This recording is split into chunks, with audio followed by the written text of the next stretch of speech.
Hello and अस्सलाम वालेकुम दोस्तों। आज जो है वो हम मंथली स्टॉक मार्केट रिव्यू करने जा रहे हैं जो कि इस मंथ का है। तो चलें वीडियो को शुरू करते हैं। तो सबसे पहले हाईलाइट देख लेते हैं। आपका जो स्टॉक मार्केट का जो इंडेक्स है वो रीचिंग ऑल टाइम हाई है, जो कि अभी इंडेक्स का जो लेवल है वो है 75,983 पॉइंट्स तक जो है वो गया है। उसके अलावा जो है वो सऊदी डेलीगेशन ने जो है वो अराइव किया था in Pakistan to discuss investment prospects in different sectors of Pakistan.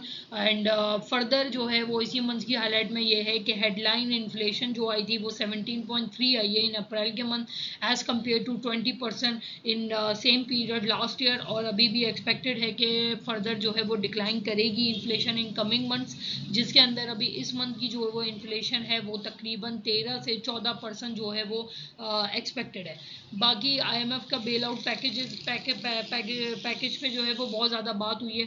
तो I think this will be very crucial to know कि अब आगे क्या होगा। बाकी UAE ने जो है वो एग्री कर लिया है कि वो इन्वेस्ट करेगा पाकिस्तान के अंदर अराउंड $10 बिलियन। फर्दर अगर देखें मेजर न्यूज़ जो इस महीने की पूरी रही हैं तो वो ये है कि यूरिया सेल्स इन पाकिस्तान जो है वो 3 इयर्स लो हिट करी है उन्होंने, ड्यू टू सीजनल इम्पैक्ट। बाकी सेल्स ऑफ पेट्रोलियम प्रोडक्ट्स जो है वो फॉल बाय 6% इन अप्रैल हुए हैं। अगर सीमेंट सेल्स की बात करें तो वो स्लाइटली डाउन है in April 2024। Passenger auto sales की बात करें तो दैट इज़ ड्राइव अराउंड 29%। बाकी पावर जनरेशन इन पाकिस्तान की बात करें which is falls nearly 14% year on year in the month of April.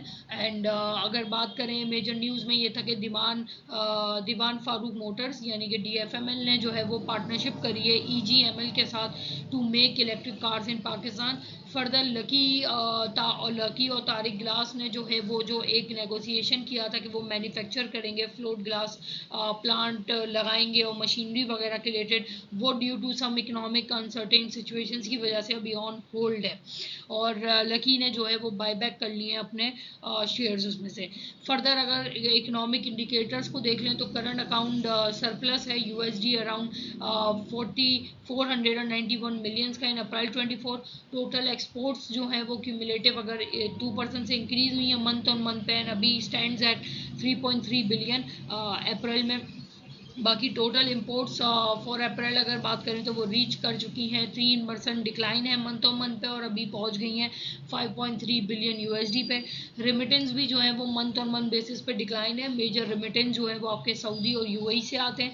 FDI यानी कि फॉरेन डायरेक्ट इन्वेस्टमेंट जो है वो सेटल्ड एट 359 मिलियन USD इन अप्रैल 24। बाकी 8% का ईयर ऑन ईयर जो है वो डिक्लाइन है। और मेजर फॉरेन डायरेक्ट इन्वेस्टमेंट अपनी चाइना और हांगकॉन्ग और UK से आती है। और मेजरली जो इन्वेस्टमेंट देखी गई है वो पावर सेक्टर में देखी गई है। Further 2% increase in the production level of large scale manufacturing industry, ये एज ऑफ मार्च का डाटा है जो आपको जिसमें बताया जा रहा है।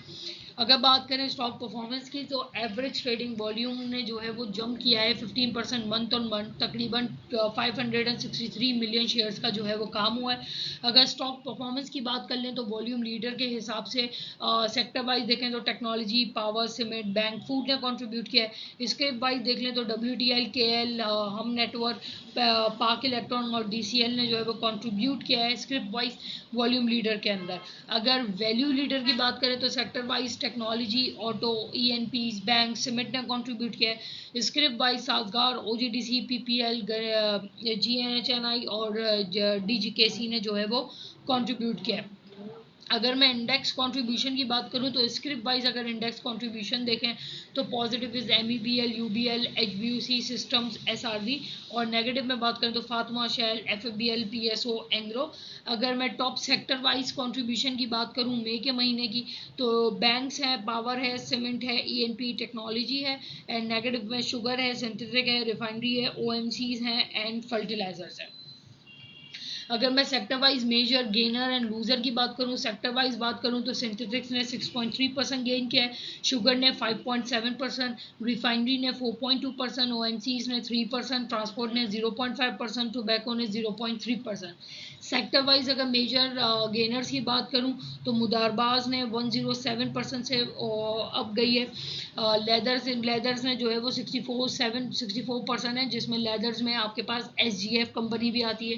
Engineering 34%, investment banks 27%, automobile parts 21%, pharma 16%, power 14%, real estate 13%, cable and electric 12%, textile components 11% या टेक्सटाइल कंपोजिशंस 11%। अगर script wise major gainer and sector wise थे, स्क्रिप्ट वाइज अगर देख लें तो शेल ने जो है वो 11% कंट्रीब्यूट किया है और PSO ने सबसे लोएस्ट दैट इज़ 5%। एंड अगर मैं स्क्रिप्ट वाइज मेजर गेनर्स की बात करूं तो FHAM ने जो है वो 107% कंट्रीब्यूट किया है और एबट ने जो है वो 20% जो है वो लीस्ट कंट्रीब्यूट किया है। And Abbott is medical pharma के अंदर आती है।